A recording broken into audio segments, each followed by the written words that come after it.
And then they all had to like go through the whole thing. But that won't happen to you, right? Not possible. Okay. Now, my understanding is there's at least two groups of people here. There's a Bhakti Vriksha group and a reading group. Is that right? Pretty much full reading group. The reading group. And the kids class, they're currently doing Bhagavatam Canto 1, 10th chapter. No kidding. Bhagavatam Canto 1. Once a week? Fantastic. I wish when I was your age I was reading Bhagavatam Canto 1. You're very fortunate. You got a head start over many of us. You're very fortunate.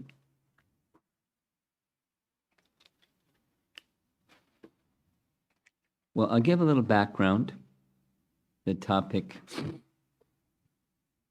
as you see from the image here on the screen, this is Lord Brahma offering prayers to Krishna in Vrindavan.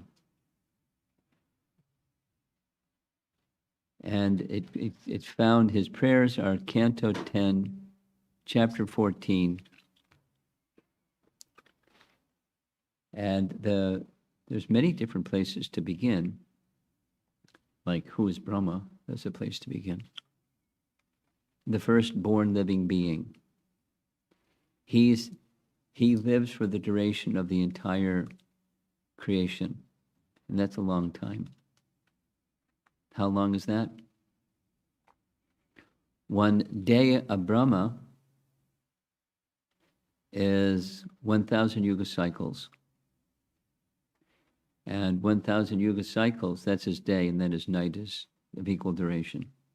So 1 yuga cycle times 1,000 times 2 is his day and night. 1 yuga cycle is 4,320,000 years. That's 1 yuga cycle. Times 1,000 is his day. And his night is of equal duration. And his day goes into months, 30 days in a month, and 12 months in a year times 100. So he lives for a long time. And all that time, he's the chief living entity in the universe. And the post of Brahma is awarded to the most qualified person. One of the descriptions, there's different descriptions, but one of them is someone who has for 100 lifetimes flawlessly executed their duties of varnashram. That jiva is eligible for the post of Brahma. Try for 5 minutes. Or 1 day. Flawless execution of varnashram duties. 100 lifetimes.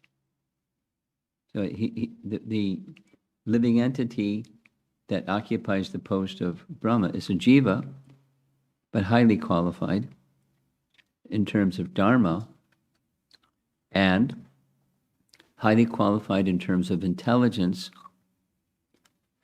And that intelligence is needed for at least 2 things: for understanding how to build the universe, not just how to build a mosquito, but how to build the universe. Right? Let some scientists build a mosquito.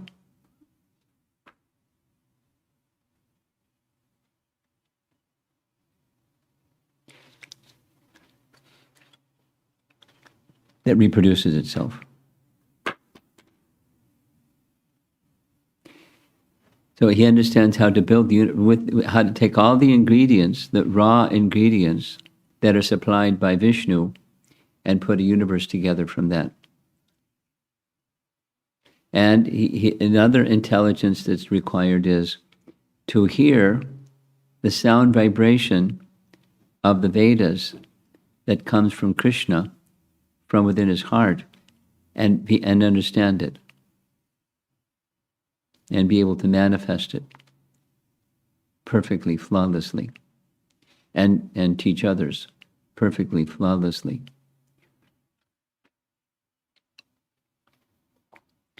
There's a description, for example, aside from the Vedas, just Ramayana. There's Valmiki Ramayana, and there's the Ramayana that was taught to Valmiki by Narada. Narada taught to Valmiki in 24 verses, and he expanded it into, what's the number? 18,000? What's the number of verses in Ramayana? Someone know? Something. 24,000. 24,000, okay. From 24 to 24,000. But what Narada received was from Brahma, which was 1 billion verses. And Brahma received it from the Hangsa avatar, 1 billion verses. The eternal Ramayana was heard by Brahma once, and he repeated it to Narada, who then gave a synopsis to Valmiki, who then expanded it. He gave him the empowerment to expand it, to match the 1 billion verses. So Brahma is very qualified. And after building the universe, he's the go-to person in case there's some turmoil. Like when the demigods have some turmoil, they go to Brahma, help. And, for example, when the Earth planet fell out of orbit into the Garbhodak Ocean, the demigods were very concerned. So what did they do? They went to Brahma, help. So Brahma was contemplating what to do. And from his nostril appeared a tiny boar the size of a thumb, and grew and plunged into the Garbhodak Ocean and lifted the earth. So, Brahma is the go-to guy for problems in the universe. There's many examples of that. Very qualified, very strong, very powerful, very intelligent, very dear to Krishna, because it's Krishna who empowered him to build the universe, gave him the knowledge and the Shrishti Shakti, the spiritual potency to construct the universe.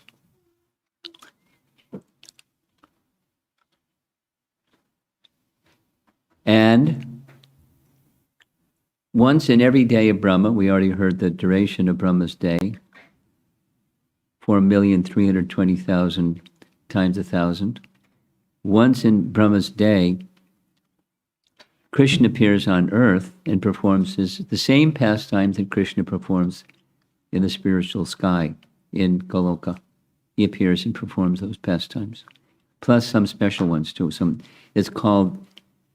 There's eternal pastimes, Nitya Lila, and then there's the way Bhaktivinoda Thakur expresses it as occasional pastimes, Naimittika Lila, like killing demons,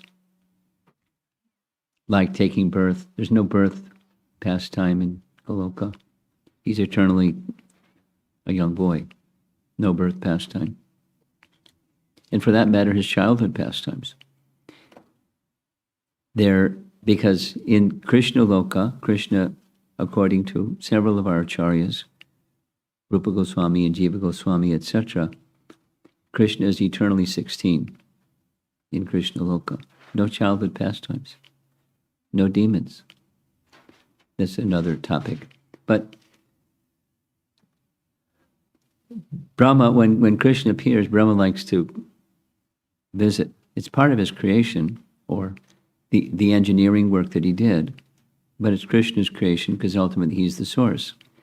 So he visits Vrindavan when Krishna appears.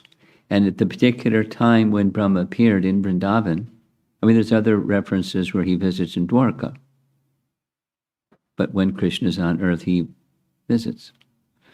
So when Krishna appeared in Vrindavan, Brahma came to experience Krishna, who's the source of everything, performing pastimes as if he's a village boy, a small village boy that looks after cows and calves. So when Krishna was 4, he's eternal, but when he was performing pastimes as a 4-year-old, he was given responsibility for 1 whole year, from 3 till 4, to look after all of Nanda Maharaj's calves. I'll go back. When Krishna was born, everybody knows this from Krishna Janmastami. When Krishna was born, he was born in Mathura.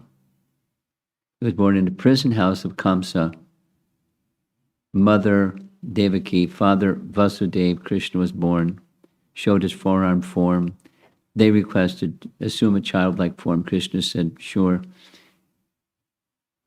However, Kamsa is very wicked. Take me to the other side of the river Jamuna and place me by the side of Nanda and Jasoda. Because that very night that Krishna was born, Mother Jasoda also gave birth to a girl. And so Vasudeva did what Krishna said. He assumed a childlike form. He took him on the other side of the river Jamuna, placed Krishna by the side of Mother Yashoda, and took the female child back to the prison house. And everything by his influence worked out very nicely. The guards fell asleep.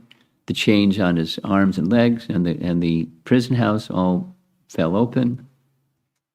And he crossed, even it was storm, it was dead of night, it was midnight, and it was a storm, so not even moonlight, but Krishna was effulgent, so he was able to make his way across the river Jamuna in the middle of the storm, and Krishna grew up in Gokula until he was 3 years and 4 months, and there was a problem with demons coming to Gokula. So Nanda Maharaj had an elder brother. The elder brother's name was Upananda. And Upananda held a, village elder conference. They were discussing, it's too much difficulty here. Demons come, and our children, and particularly Krishna, is at risk. So we should not stay here longer. Plus, the cows are grazing over on this side. On the other side, there's lots of fresh grass. Let's go to the other side of the river Jamuna. So they all agreed, and they moved from Gokula to Vrindavan. One of the 12 forests is named Vrindavan. Vrindavan is like everything, but it's specifically one of the 12 forests. And as soon as Krishna got there, this is his eternal home. He was so happy. 3-year-old boy, 3 years, 4 months, running around with Balaram, like completely happy. And his father, Nanda Maharaj, was taking care of the cows. And Krishna showed his interest in being with the cows. So he asked his father, can I come with you? So his father let him tag along. But he found out very quickly, Krishna didn't just tag along, he was really into the cows, and the cows were really into him. So much so that the elders, the other cowherd men, said, Nanda, look at this. We don't have to herd the cows because the cows just follow wherever Krishna goes. So then Krishna started asking, I want to herd the cows, not just go along with the elders, I want to go herd the cows. And his mother said, no, they're too big. You're so small. Look how big their horns are. No. So he went to his father. And, little nagging, and his father said, well, you can take care of the cows, but you have to come back for lunch. So that's how it started. 3 years, 4 months, Krishna's herding calves. This pastime with Brahma visiting took place when Krishna was still 4. And what do little 5-year-old boys do? Even if you're attached to cows or calves, what do? You play. So they played. They played little boy games. There's a long, like half a chapter filled with what their activities were, but just playful activities. Same thing that children today do. Climbing trees and imitating the monkeys and making sounds like the birds and imitating the birds flying and frogs jumping and peacocks with their tails moving and just making sounds. They go to the edge of a well and say out some bad names, and the echo would come back and they would laugh. They're just in a playful mood. And in that playful mood, it's important because it sets the scene. They come across something they've never seen before in Vrindavan. And there's this gigantic, many-mile long, they didn't know what it was. They thought maybe it was Aghasura, a demon, in the shape of a serpent.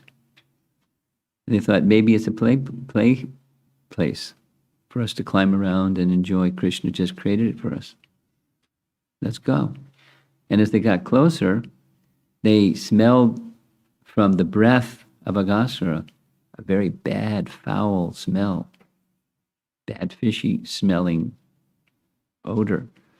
They said, wait a minute, this isn't just a statue, a play place. This is a serpent. And some of the boys understanding it's a serpent, he's after us. So they started running. And some other boys called out and said, no, you don't have to worry. Even if it's a serpent, even if it's someone that's wanting to harm us, no worry at all. Because Krishna will protect us. He's always protected us. Think of all the ways in which Krishna has protected us. We're curious. We're in this playful mood. Let's go look inside. So they went inside. And as they went inside, the calves followed right behind them. Because that's what the calves did. They just followed behind the cowherd boys. So inside the mouth of this, it says the upper jaw of the serpent touched the clouds. The sky was really big. Big tongue. So they went inside his mouth. They passed out because the fumes were so bad. And Krishna was in anxiety for the welfare of the cows, the cowherd boys. So he decided, I'll go rescue them. So he went inside the mouth of Aghasura to rescue them. And Aghasura closed his mouth. Because that was his plan. He was going to kill Krishna. Sent by Kamsa to kill Krishna. So what did Krishna do? He had a plan. He used one of his mystic powers, which is Mahima, said he became bigger and bigger and bigger and bigger and bigger and bigger and bigger and bigger and bigger. And the serpent stretched it was a boa constrictor. His body stretched. But Krishna was too big. And he suffocated. And when he suffocated, his life air and soul left his body. And that soul went through the roof of his head into the sky, a bright light. And when Krishna exited out the mouth of Aghasura, along with the cowherd boys and calves, the soul of Aghasura merged into Krishna's body and achieved Sayuja Mukti. Now it turns out Aghasura was the brother, one of 2 brothers of Putana. Putana had 2 brothers. One was Baka, and the other was Agha. Agha is not a nice name. Agha means sin. How'd you like to have that as a name? And add to Asura at the end, Aghasura, the sinful demon. But Krishna gave him liberation. And the cowherd boys are really happy. Wow, that was really good. Let's go have lunch. Because remember, they're with the calves, so Nanda's condition was you can go, but you have to come back for lunch. But that particular day, there was a Leela planned, so Krishna requested to have lunch taken with them. So at noon, they sat down in a circle with Krishna in the center of the circle, having lunch. And they were enjoying each other's company like cowherd boys enjoy the company of Krishna. And seeing this whole scene with Brahma, who had come at that particular time, he saw Aghasura achieving Sayuja Mukti.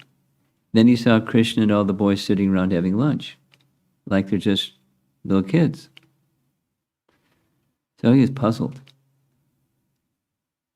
And in his puzzlement, Krishna inspired him from within to do the following. I wonder, what is the limit of Krishna's opulences? Answer, no limit. Literally no limit. So that was his question. And he thought, let me test my powers against Krishna powers to see what he'll do. That was a big mistake. So there's details. He kidnapped the calves, then he kidnapped the cowherd boys, and he went back to see what Krishna going to do. And what did Krishna do? Krishna manifested himself in identical features with each cowherd boy and each calf. And there was a purpose behind his doing that.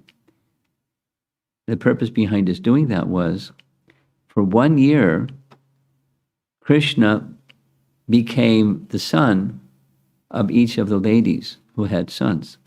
They were his friends. The friends were in the cave for 1 year. But by Yogamaya power, they didn't even feel that time was passing.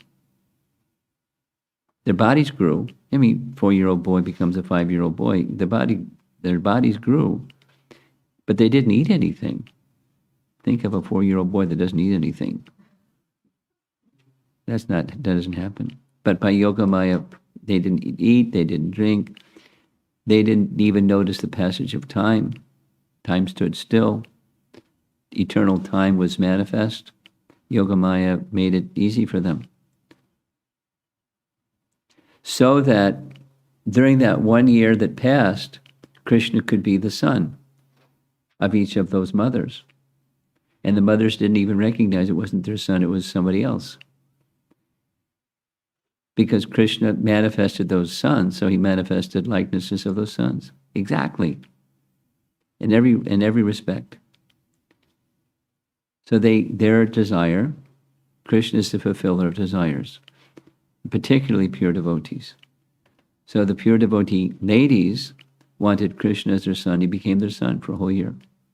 The cows wanted to directly feed Krishna like they feed their calves. So Krishna became calves. Exactly in their likeness for 1 year. And notice that we haven't said anything about Balaram. Where's he in this picture? That particular day, Balaram stayed home. When Brahma saw and kidnapped the cowherd boys, etc. And so when they came back, all the Krishna expansions, as cowherd boys came back, Balaram, again by Yogamaya influence, didn't even recognize what happened. A whole year passed, and then he started seeing this sign and that sign, and Yogamaya was withdrawing. So he could then see, and he asked, Krishna, what's going on? Is this what's going on? And Krishna just smiled. So Balaram was very happy to see the power of Krishna bewilder everybody and fulfill the desires of the cows and the mothers. So then what happened? Krishna came back after looking for the calves and cowherd boys that were in the cave. And then when he came back, there they were having lunch. The same cowherd boys. The original, the cowherd boys, not just his expansions. And they didn't know what had happened. They just had the same, in their plates of food didn't get stale. They would just continue with their next mouthful. Time, so in Krishna's internal potency, time and space are very flexible. According to his desire, everything is very flexible to match his desire. He wanted to have a pastime with Brahma, which includes the prayers of Brahma to Krishna during that 1 year that Krishna was the calves and cowherd boys. And he wanted to fulfill the desires of the mothers and the desires of the cows and others, the bulls that were the fathers of those calves. They were also. Anyway, Krishna was fulfilling everyone's desire. And Brahma's desire was, I would like to know what is the limit of Krishna's opulences and powers, potencies. And he got the answer. Because when he went back and he saw all the cowherd boys sitting having lunch after he just put them in the cave, he was like, what's that? So he went back to the cave, and they were in the cave. He went back to the lunch place. They're having lunch. He didn't understand until Krishna then manifested. Each one of the cowherd boys and calves manifested Narayan forms, means those cowherd boys and calves were him, were Narayan. And the source of Narayan, the source of everything, the source of everything is this little cowherd boy, Krishna, looking at Brahma with unblinking eyes, in his left hand holding a lump of yogurt and fruit, smiling knowingly. Because Krishna is, although he looks like a little boy, he's not just a little boy, he's the source of everything. And everything means everything. There's no limit to everything. Spiritual and material, both. He's the source of both.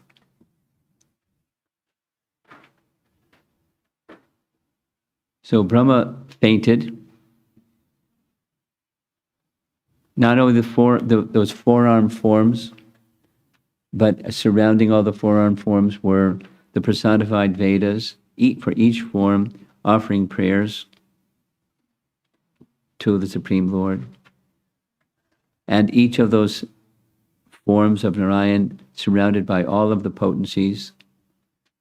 And that's a lot of potencies, unlimited. And they were all personified, worshiping and singing his praises. It was a big concert.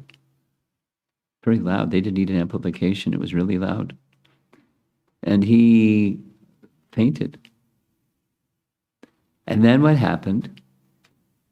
Just like that, poof, they all disappeared. And Brahma's intelligent. He's not a slow person. He understood what had just happened. He had a question. Krishna answered his question.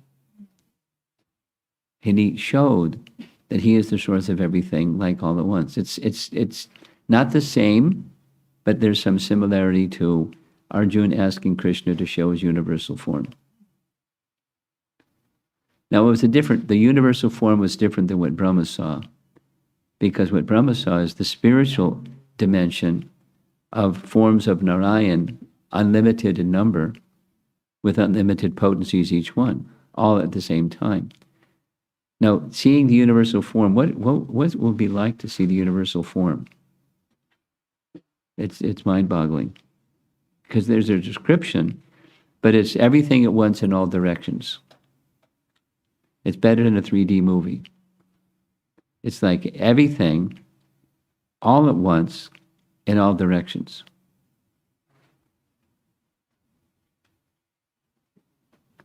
Arjun was a hero, but he was intimidated. Please remove this thing. I asked to see it, thank you. Please remove it. Let me see that original form. Then Krishna showed his forearm form, then he showed his original form. And the chapter ends, chapter 11 ends, it's very difficult to see this original form. So in Brahma's prayers, he's going to appreciate, we've already discussed it. The first 8 verses, we're starting now in text 9. All this is a warm-up for today's class. He appreciated how fortunate the residents of Vrindavan are because they're always seeing this original form. Whereas Brahma, his knowledge largely had to do with the energies of creation and how to put all the puzzle pieces together and make a creation. And then how to fill up the creation with good praja. That was what he was invested with Shrishti Shakti, the potency of creation. And he did it. Very, very, very intelligently. It's not ordinary intelligence to know how to build the universe.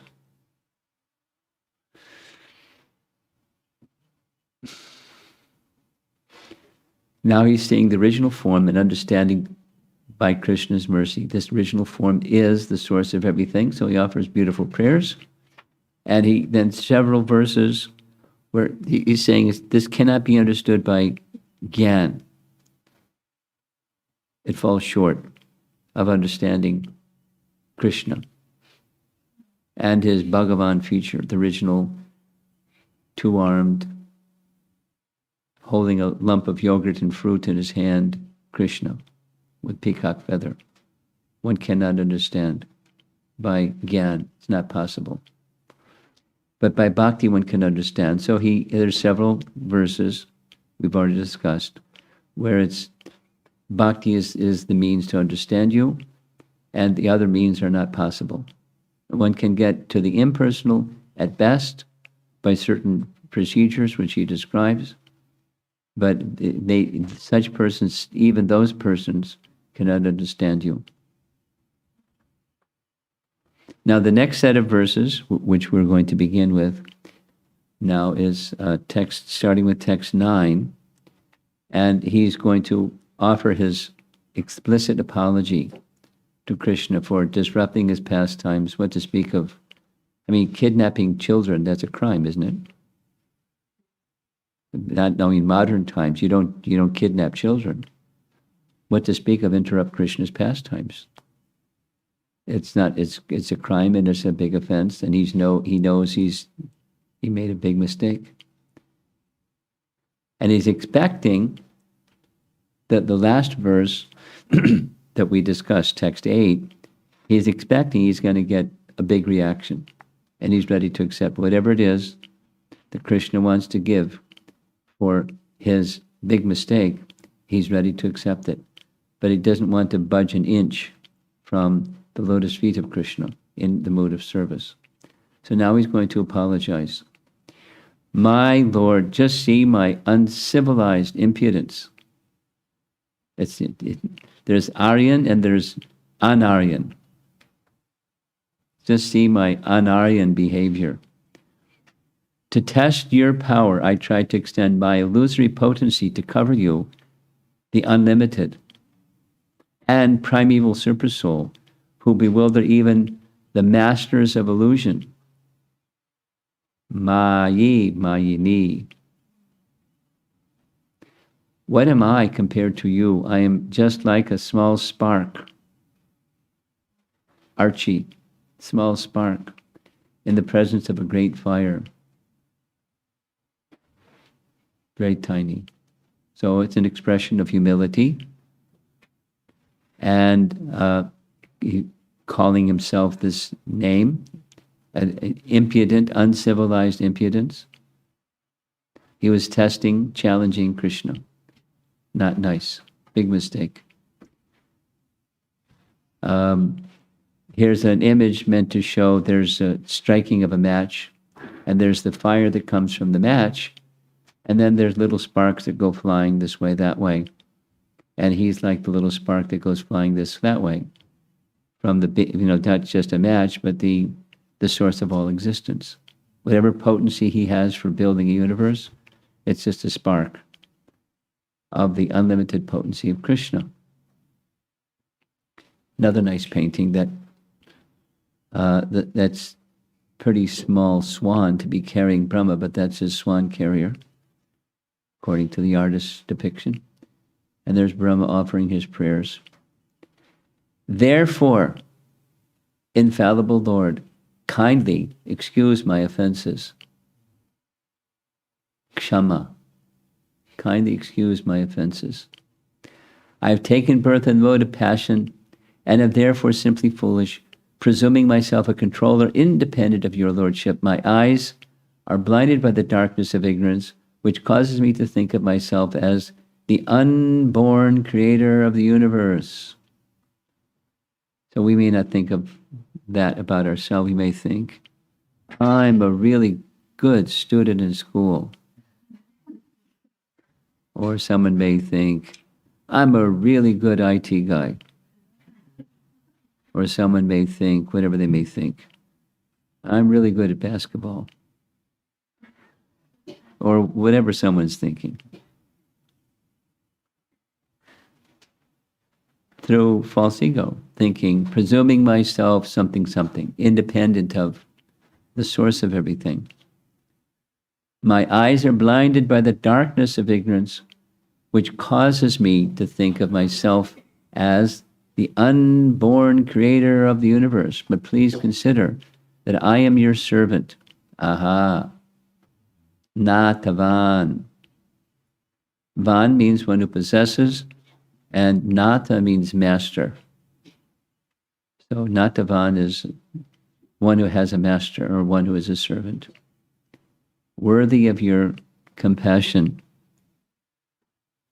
Anukampya. Anukampya. Anukampya. Mayi. So, worthy of his anukampya, anukampam. Susamikshimano. Anukampya is a nice word. Compassion is a nice word.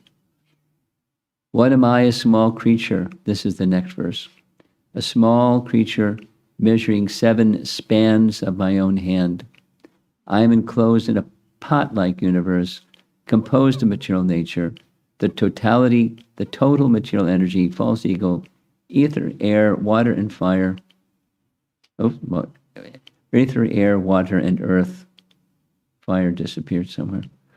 And what is your glory? Unlimited universes pass through the pores of your body, just as particles of dust pass through the openings of a screen window. Yesterday evening, we spent some time narrating the process of creation.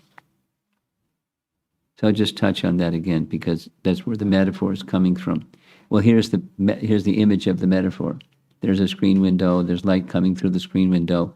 And if you see the light coming through the screen window, you can see little dust particles bouncing around in the air, right? You seen that? Yeah. So dust like that, I'm one of those little dust particles passing through the screen of the window, but those dust particles are like the universes. So he's speaking to Krishna. There's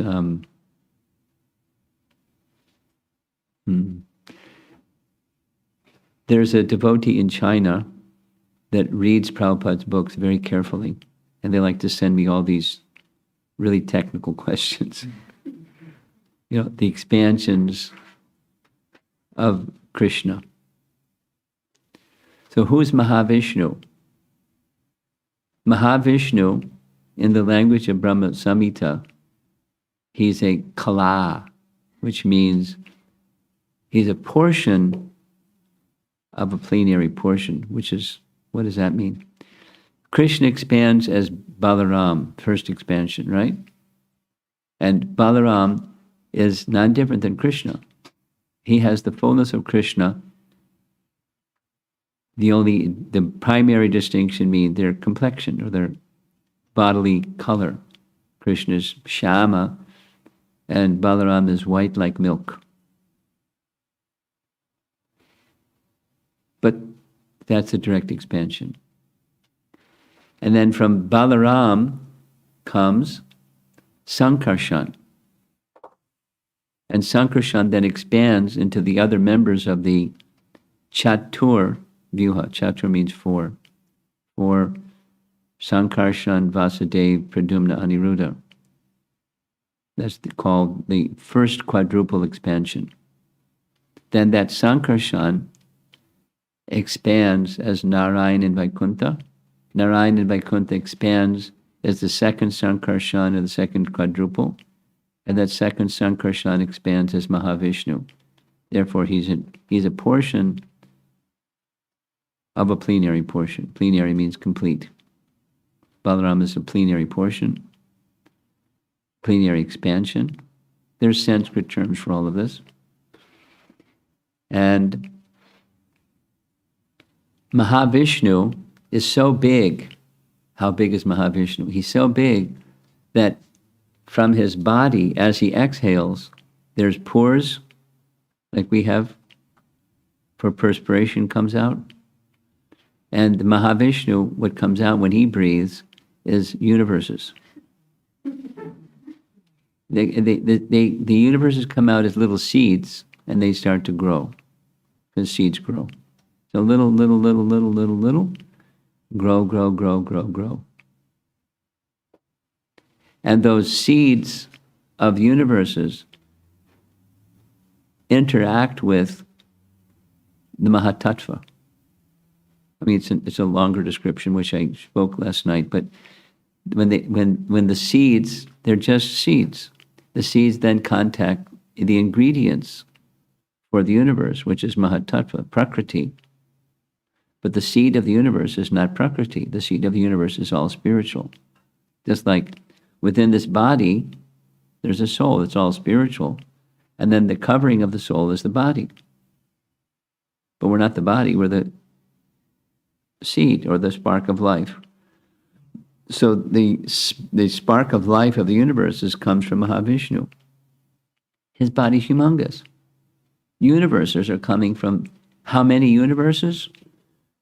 Too many to count. There's some finite number, but too many to count. So it's called the Sanketa, unlimited. Too many to count. And then, so Brahma is saying, you are like the source of so many universes, and I'm Brahma within one of those universes. And all those universes are like little particles of dust floating, passing through a screen. So how tiny am I compared to you? How insignificant am I? So first was a spark to a big fire, then particles from you come like particles of dust flowing through a screen. From you come so many universes, of which I'm in one. And you're this little boy. But you're not just a little boy. That's what he's teaching in this section. Next. O Lord Adhokshaja, does a mother take offense when the child within her womb kicks with his legs? And is there anything in existence, whether designated by various philosophers as real or as unreal, that is actually outside your abdomen? Nice painting. There's Brahma standing with, looks like a rooster, not a swan, but anyway. He's coming in for a landing in the clouds in the sky. There he's standing before Krishna. Now he's in the other part, he's falling before him, paying obeisances.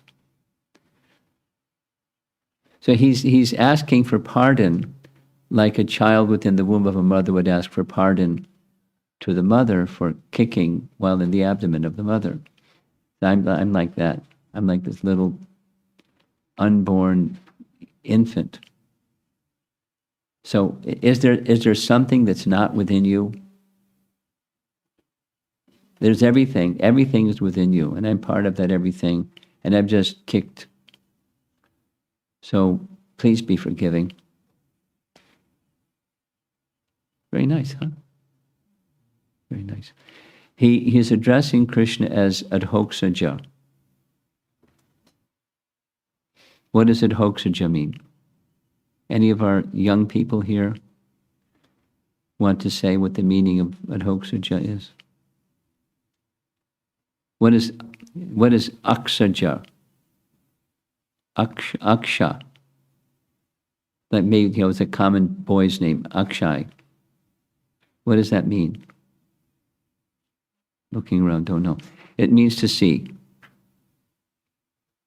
To perceive. Not only with your eyes, but perceiving something.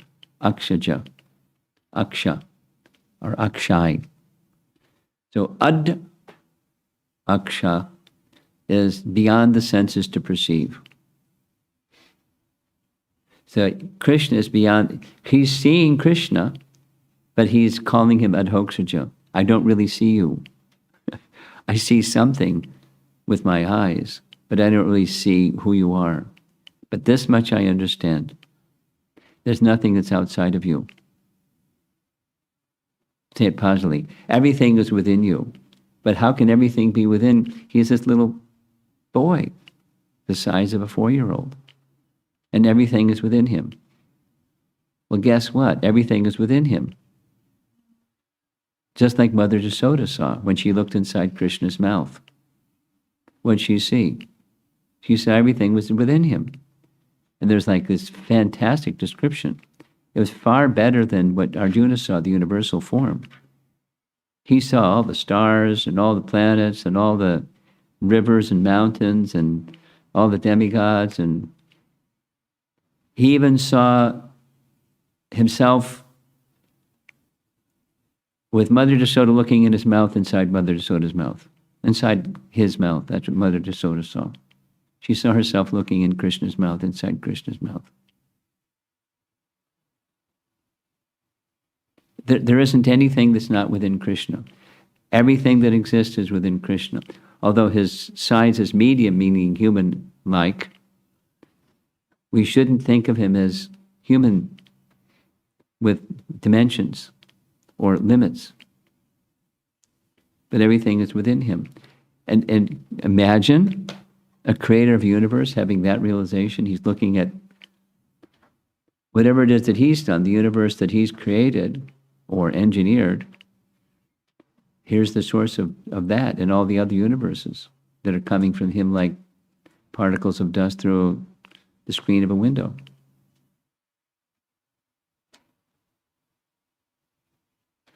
So, please forgive. Nice metaphor of a child within the womb of a mother. The mother isn't disturbed when the child within the womb starts wiggling and moves around, kicks. So that's verse 12. We just covered 9, 10, 11, and 12. And I think it's going to be tomorrow evening we'll cover the next section. How's that?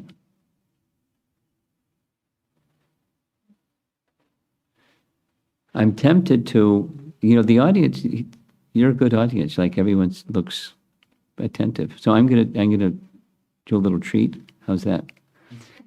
The final verses is narrated with some music. You want to hear? We have sound ready? Okay, I'm gonna treat you with something. Just have to find where I stored it. There was a group that we visited on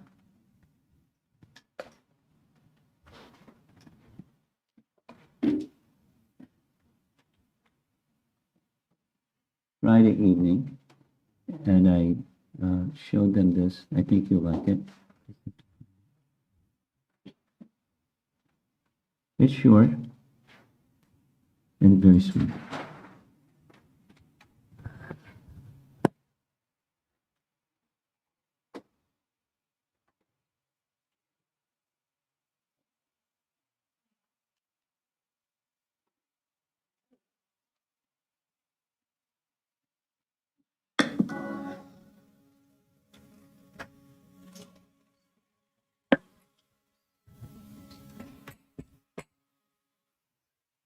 What are you doing? Just trying to What are you audio doing? to Yeah. this one.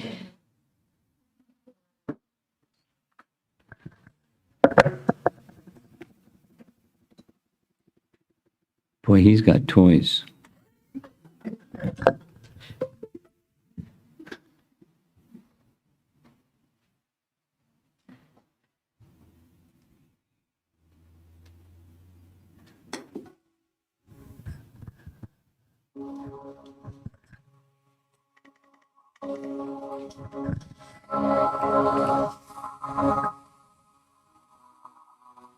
So this starts with verse 15. Lord Brahma attempts to express the ramifications of the opulence that he has seen Krishna display.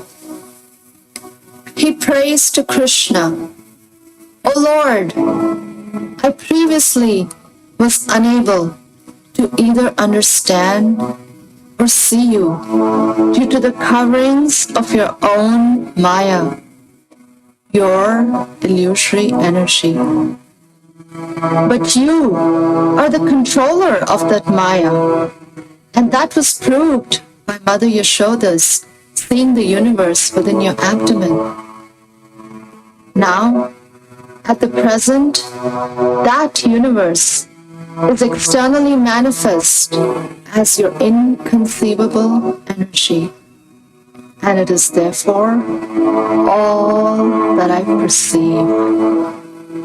Today, by your manifesting, all the cows, cowherd boys, and Vishnu forms who are being worshipped by all living entities, you've demonstrated that the entire creation is your inconceivable potency. And now I'm seeing before me the original form of the unlimited, supreme, absolute truth. To the ignorant, you seem to be of this material world, although it is you who appears as Brahma, the creator, who appears as Vishnu, the maintainer, and as Shiva, the destroyer. To demonstrate that you, the absolute truth, is an unlimited transcendental person, you descend within the universe as avatars, and you take birth among the demigods, sages, humans, animals, and the aquatics. As an avatar, you then, by your spiritual potency, perform your innumerable, inconceivable, mysterious pastimes. Due to you, this entire universe, which, like a dream, is by nature unreal, nevertheless appears real. And thus, it covers one's consciousness and assails one with repeated miseries. This universe appears real because it is manifested by the potency of illusion emanating from you, whose unlimited transcendental forms are full of eternal happiness and knowledge. You are the one Supreme Soul, the primeval Supreme Personality, the Absolute Truth, self-manifesting, endless and beginningless. You are eternal and infallible, perfect and complete, without any rival, and free from all material designations. Your happiness cannot be obstructed, nor have you any connection with material contamination. Indeed, you are the indestructible nectar of immortality. By the grace of his spiritual master, a jnani can mix bhakti with his jnana. He will then be able to see you as the soul of all souls. He will be able to see you as the super soul of his own self. This vision will allow him to cross the ocean of material existence. For one who has thus realized you, the illusory energy at once subsides, for he is free of the false vision of perceiving anything as separate from you. Seeing you with this vision of knowledge and remaining in knowledge of you, devoid of the false perceptions that are the cause of the existence of the material world, his ignorance and illusion cease. Therefore, through knowledge of you and knowledge of himself as your eternal servant, neither liberation nor bondage have meaning for him, just as day and night have no meaning for one present on the sun planet.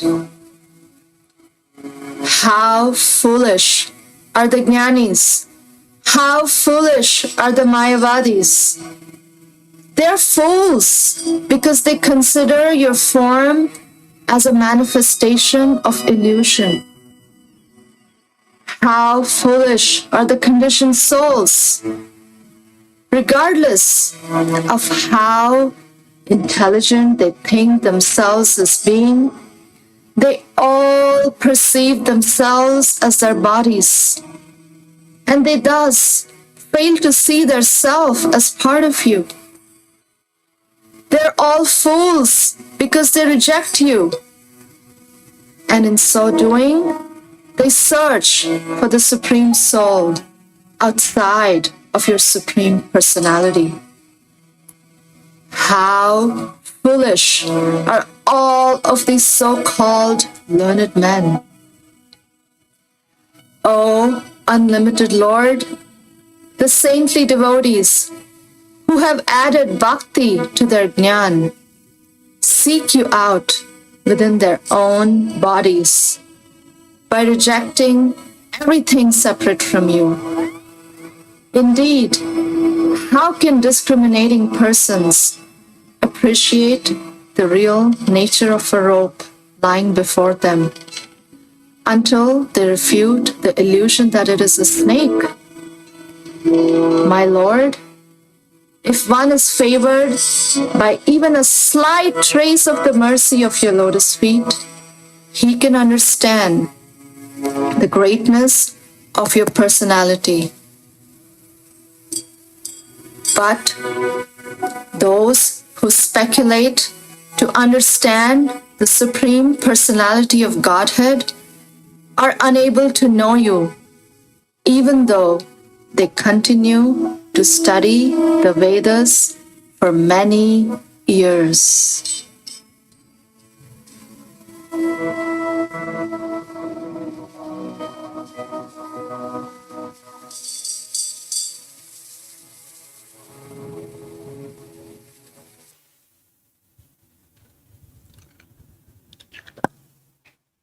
Brahma's prayers. Let's see if there's some discussion.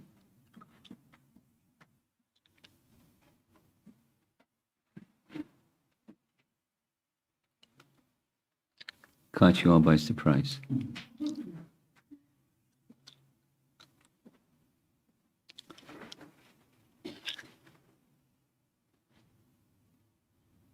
Yes?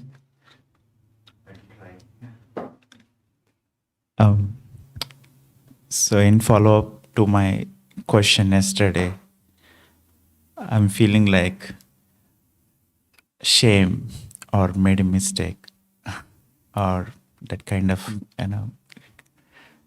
giving in kind, maybe like, what should I do and how to overcome it?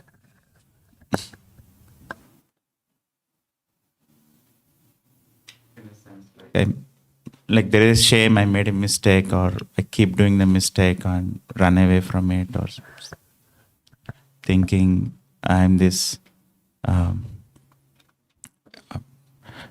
product of this material nature.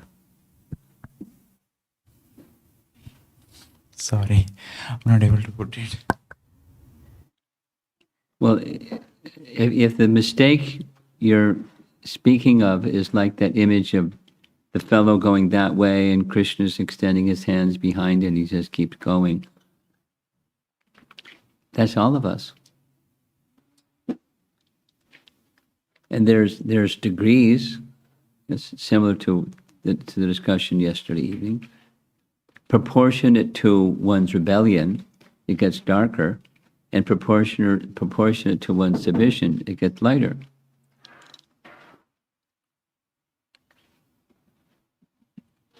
Yet, having said that, everyone, the very fact that we take birth in the material world, Prabhupada's expression is, it's like a flag. And the flag says, you know, I made a mistake. I rebelled from Krishna, because otherwise you wouldn't get a body, or whatever the grade of the body is, and the grade of the intelligence and mind is. Having recognized the mistake, the difficulty is, even if one says, I want to correct the mistake, there's conditioning influences that move us, impel us in the direction of continuing the same mistake. Even with good intention, we continue the same mistake. It may fluctuate, have some variety to it, but the essence of the mistake is turning our back on Krishna.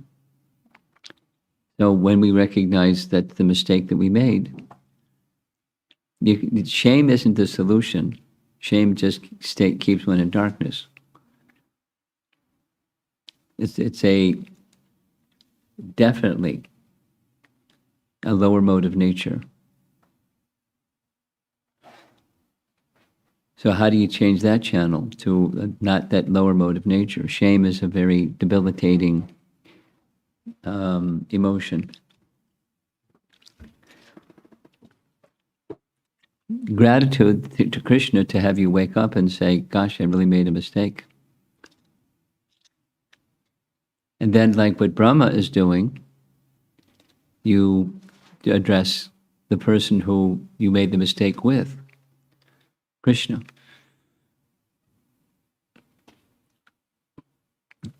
Please, accept my apology for my mistake, and please help me become reinstated. Or, in simple language, when just saying to Krishna, please accept me. Just to keep it really simple. And the mood, one of the moods of chanting, Krishna, please accept me. I'm unworthy, I'm this and that and the other thing and the other thing. I'm acknowledging that's humility, factual humility, self-assessment. I'm unworthy, because nonetheless, please accept me. Please pick me up from this ocean of birth and death and place me as one of the atoms at your lotus feet. So that's what we do. Instead of that other channel, the shame channel, just change the channel.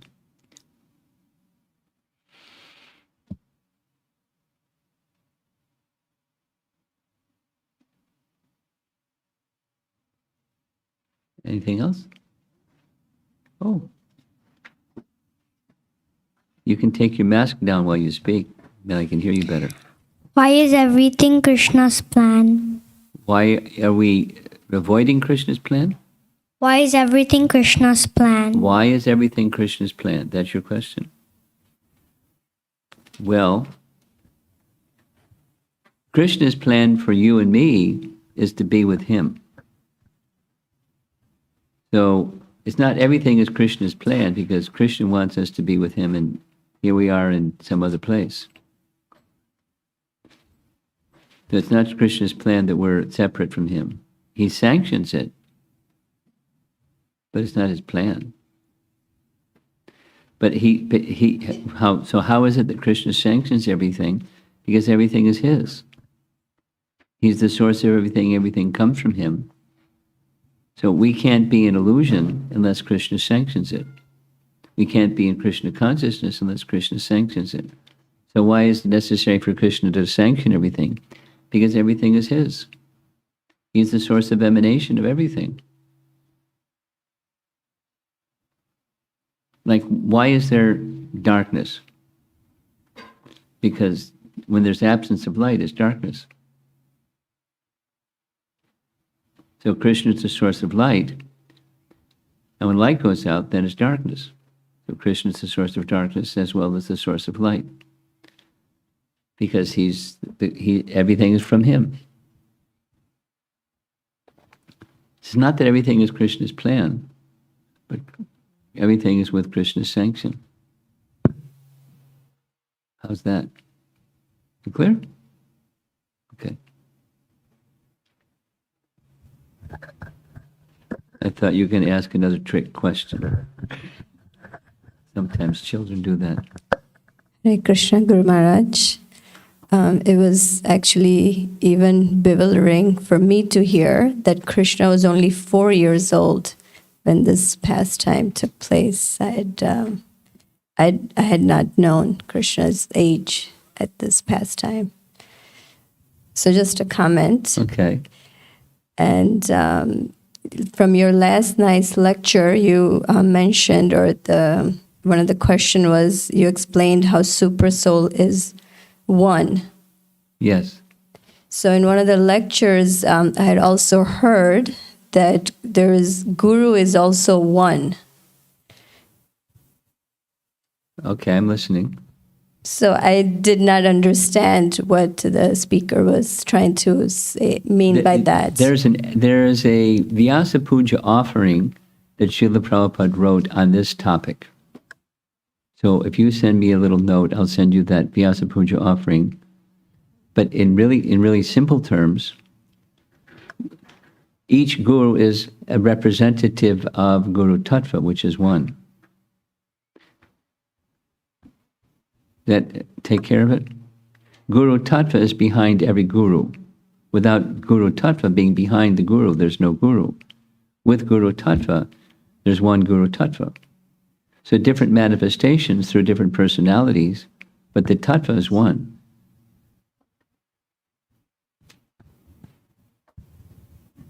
And Balaram is the source of that.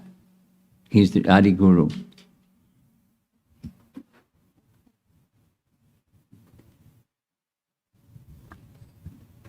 Okay. It's not the same as Super Soul as one. It's different than that. The statement, there's one Super Soul, is different than Guru is one. The expansion of that understanding is different.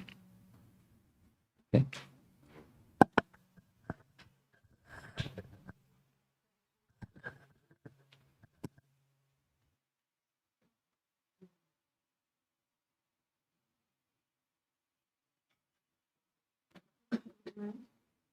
Can you give an example of Guru Tattva?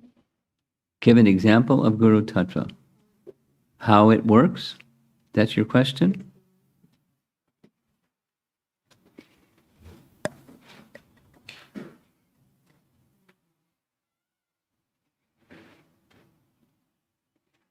Well, the term tattva can be, synonyms can be truth, the truth about Guru, or the reality about Guru, or the entity of Guru, Guru Tattva, or Vishnu Tattva, or Jiva Tattva. Living entities are Jiva Tattva. They're in the category of Jiva. Vishnu Tattva is, there's many, many, many incarnations. They're Vishnu Tattvas in the categories of Vishnu, unless they're Jivas that are empowered by... So, it's that Tattva means a truth, reality, or an entity. So, Guru Tattva is the truth about the realities having to do with Guru. Balaram is the original guru. He's a person. The basis and foundation and, that which everything rests upon is a person. Everything. And Balaram is, not represents, but Balaram is the original guru. And Guru Tattva is so then resting upon Balaram. Or Nityananda Ram. Same. So that tattva is manifest variously through different jivas who have different personalities, different, individual qualities, characteristics, different moods, there's differences, there's variety within that Guru Tattva. Because Guru Tattva is working through or operating through or manifesting through a particular living entity. So it's a principle, and it's not exactly like Shakti, because Shakti has Shaktiman. It's not exactly like Shakti. It's not Guru Shakti. There is a Guru Shakti, but it's Guru Tattva. Guru Shakti is a subset, a part of Guru Tattva. There's to be Guru, there must be empowerment. That's Guru Shakti. And the Guru Shakti is coming from the Adi Guru. And so that the truths in relation to Guruism or Guru Tattva, that's what Guru Tattva is. All the set of truths in relation to, but behind truth is a person.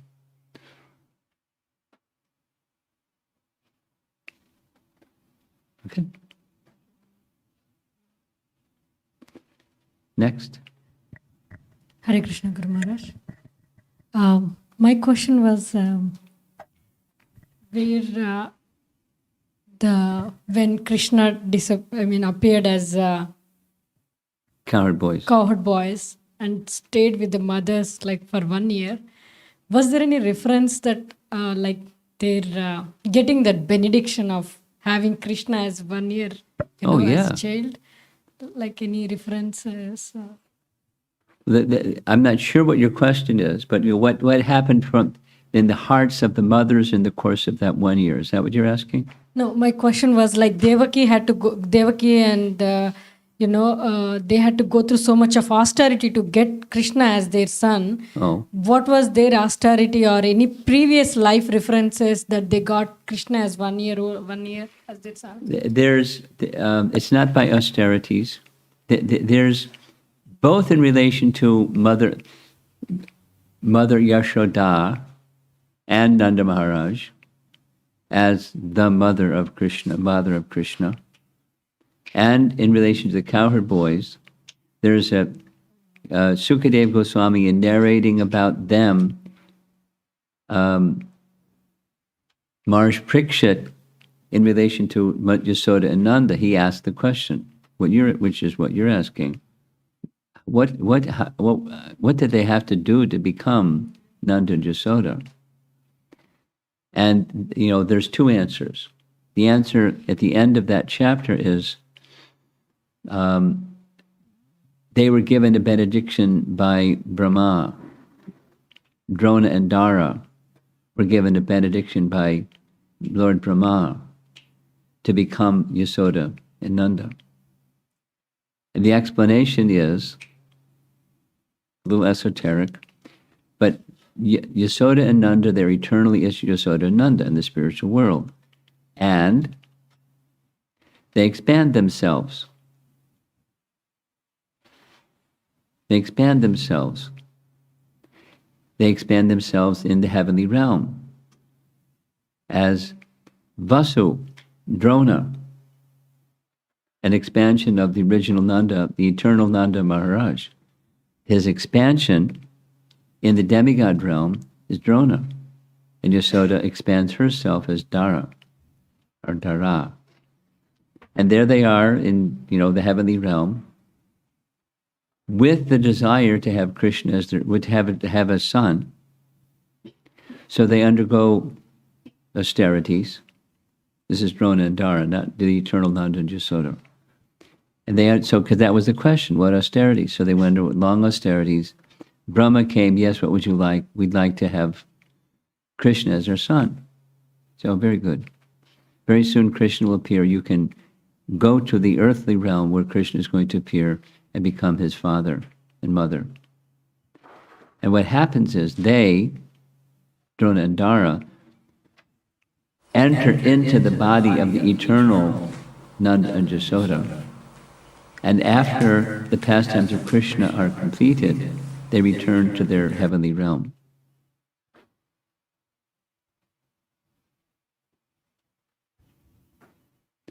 Because they had a desire, and they underwent austerity. The very beginning of the next chapter in the Bhagavatam, they're actually eternally Nanda and Yasoda. They don't become by austerities. It's their eternal position.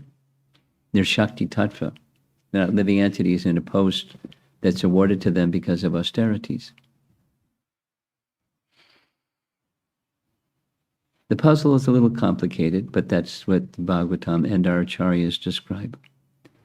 They don't become. They are eternally.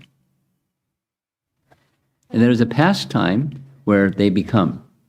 But it's just a pastime because eternally they're Nanda and Yasoda. And same for Vasudeva and Devaki. They're eternally Vasudeva and Devaki. Now, when Krishna's explanation to Vasudeva and Devaki, in your previous lives, da-da-da-da. But they're eternally Vasudeva and Devaki.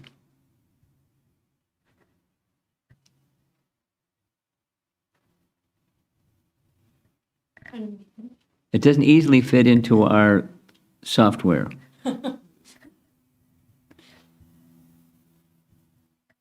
We haven't installed that program on our hard drive yet. Transcendence software. So does that same applies to the mothers who had Krishna for 1 year? There's two categories, Nitya and those who join Krishna's pastimes. And those who join Krishna's pastimes get trained up by the Nitya. Same with the gopis. There's eternal, and there's those that join. And they're trained up by the eternal ones.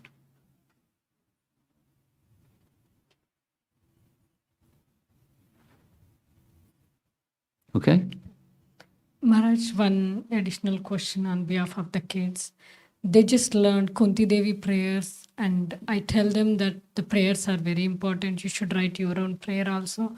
But could you expand more on the topic of why it is important to hear about the prayers like Brahma prayers, Kunti Devi prayers? What is the importance? Maybe if you could expand a little bit for them. They are just hearing, probably just taking, but it is so much important lessons in these prayers.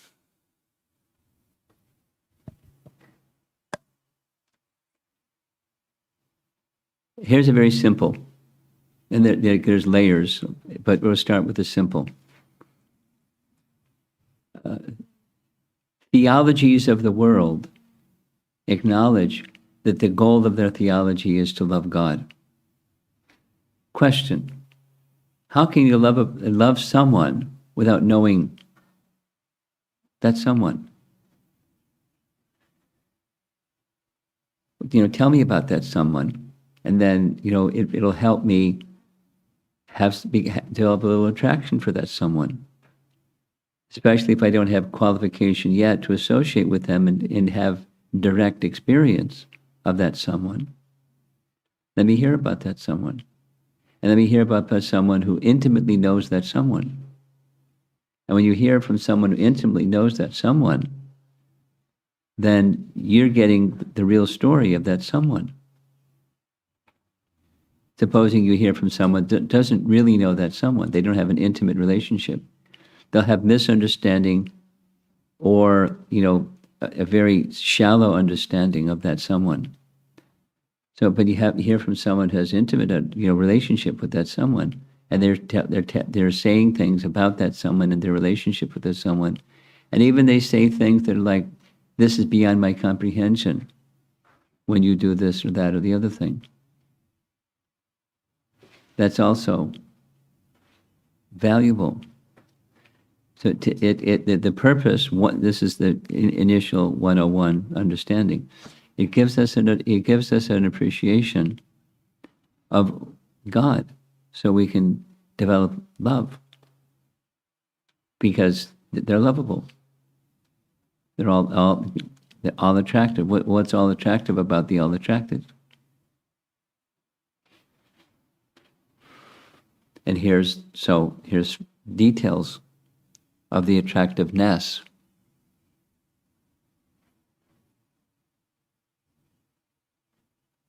The Almighty. It's like someone who's beautiful. I just was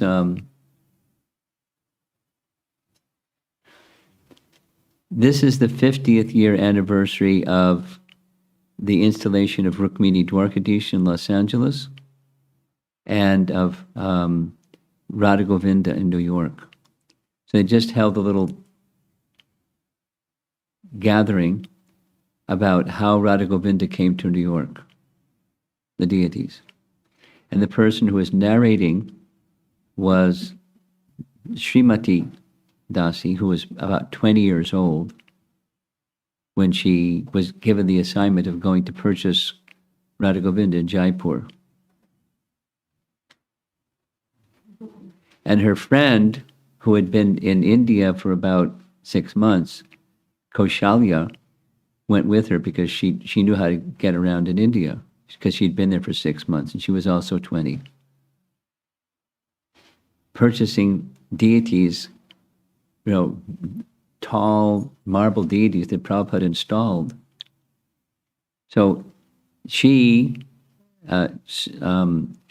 was narrating about their interactions with the head priest of Govindaji, because Srimati didn't know the law that you have to keep your passport. And at that time, there was a war declared between India and Pakistan. And so the Indian government was really alarmed about Americans moving around India, because Americans were then at that time siding with Pakistan. So the police wanted to see their ID, and her ID was in Delhi. So they gave her a really hard time. And Kaushalya, she said, was a really good talker and kind of feisty. So the police kind of backed off and said, okay, you can stay, but before you leave, we want to see your passport. You have to have you arrange for your passport to come here. So she went ahead, and so when all of this happened, the chief priest, who had experienced their Krishna bhakti, was called in by the police to verify that they're actually devotees. So the priest took compassion upon these two 20-year-old girls that were there in service to buy deities for their temples in America. And so he had them stay in his home. And as they were staying in their home, in his home, when then relatives and the whole circle of Goswamis that were taking care of the deities, they met the Queen of Jaipur, Gayatri Devi. And she showed during this presentation a picture of Gayatri Devi. And she said in this talk that I just heard the other day, a YouTube presentation, she was voted by Vogue magazine of one of the 20 most beautiful women in India at that time. She was in her early 50s. And she showed a picture, and she just said, isn't she beautiful? Now, how beautiful is Radharani?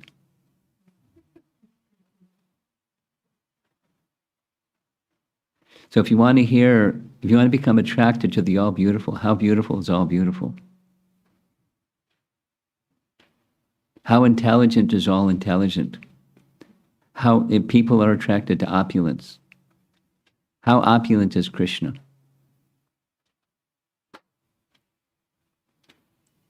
Etc. So by hearing, we come to understand the unlimitedness of the unlimited, the all-attractiveness of the all-attractive. In detail, not just notional. Because it's coming out through their mouth, it's with their bhakti. So we get that too. We become attached to those persons who are speaking about Krishna, and we become attached to the object of their attachment. And sometimes the prayers are filled with sambandha gyan, it's knowledge of the relationship of things in relation to Krishna, and sometimes it's the beauty of Krishna. Sometimes it's the loving nature of Krishna, the compassion of Krishna, etc. It doesn't compare. Gayatri Devi, it's true. The photograph, she was beautiful. And, compared to Radharani, what's that? The beauty of anyone of this world, nothing. So, how do you picture that? You hear from those who know. And the all-attractiveness awakens, stimulates love. It's called udipan, stimulations of ecstatic love, by hearing from these qualified people, Vaishnavas, devotees.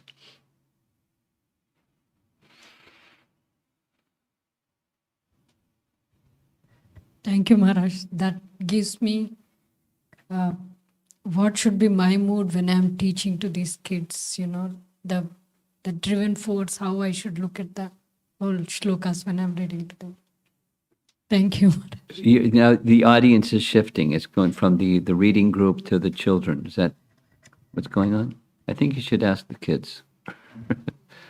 What holds their interest. So ask them, don't ask me. And they'll tell you. And you can observe, you try a spectrum of things, and some will be attracted to this and others won't, and some will be attracted to that and others won't. You'll be tuned into your audience.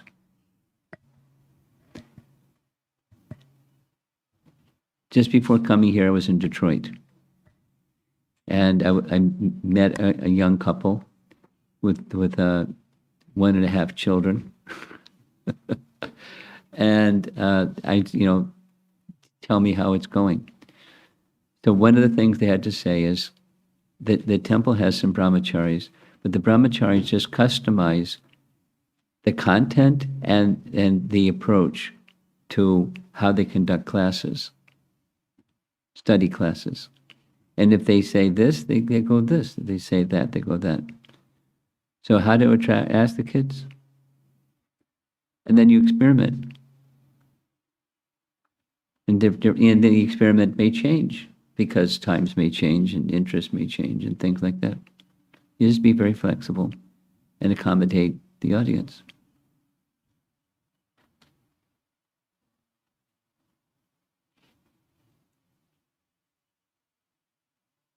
Anything else? Yes?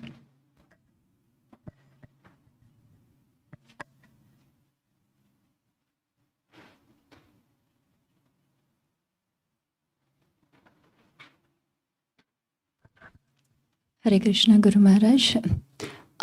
So we are reading the third canto, the Bhagavatam, where Lord Brahma prayers is there, and after doing austerities for so many celestial years, he saw the form of the Lord.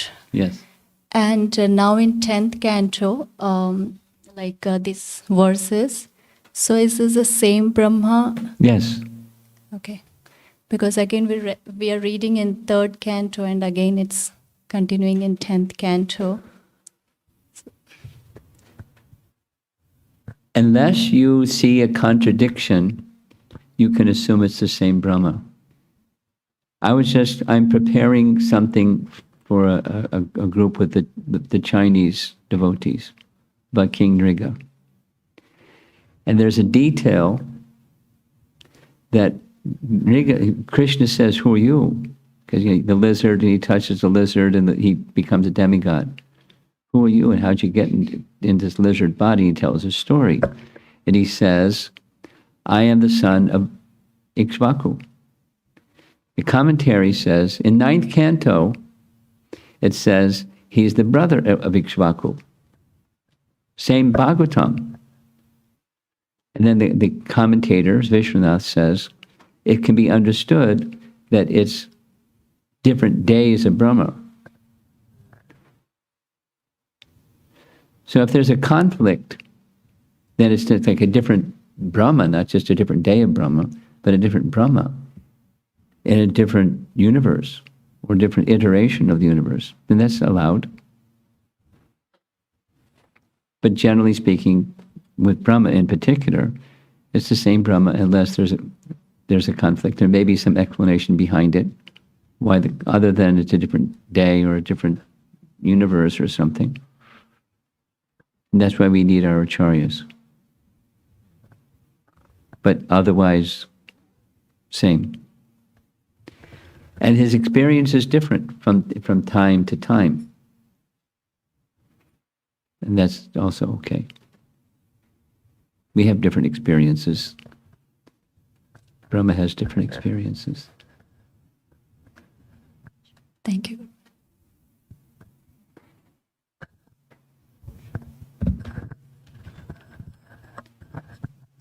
Hare Krishna, Guru Maharaj. I have a question. Why Vishnu, only Vishnu, Rama avatar and Krishna avatar, why only Vishnu have so many avatars? Why not? Why? He's unlimited. Why not? Because they're living entities Okay. that have different desire and different liking. So he accommodates their different desires and their different liking. Yeah. Brahma, we don't see so many avatars for Brahma, but There's just one Brahma. yeah, one Brahma. And my question is, why so many avatars for Vishnu? The answer is, look up in the Bhagavatam. You have a Bhagavatam in your home? Yes, Maharaj. 3:9-11. Okay. Write it down. Okay. Look it up. Vishnu, the Supreme Lord appears according to the liking of his devotee, in a form, and in the everything according to the devotion of the devotee. That's why. How much variety is there in living entities and their regard for their objects of affection? That's how many, manifestations of the Supreme Lord. He's very kind, very loving, and he appears differently.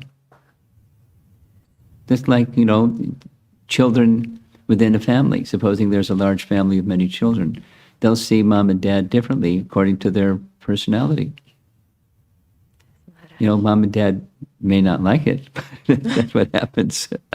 They're seen, and there's relationships that are different. According to the relationship, that's how they proceed.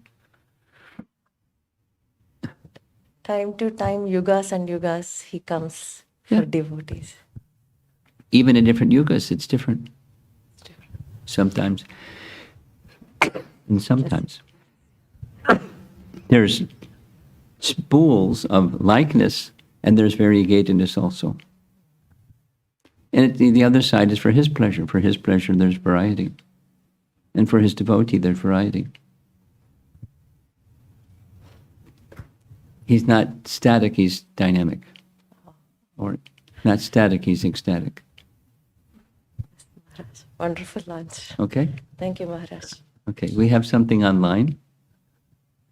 And I think we're going to wrap up. This is from Madhukar Karnati Prabhu from Naperville. You mentioned everything comes from Krishna.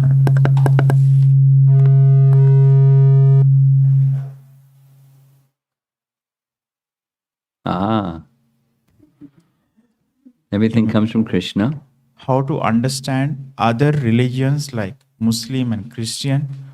Who do they think the source of everything? Well, the concepts vary, but the principle is pretty consistent. There's one source of everything. monotheistic religions have the same basic principle. There's one source of everything. Now, how they understand that, is going to vary, but it's the principle. It's the same. Next. Okay. Thank you all very much. Very patient audience. Thank you. Prabhupada ki jai.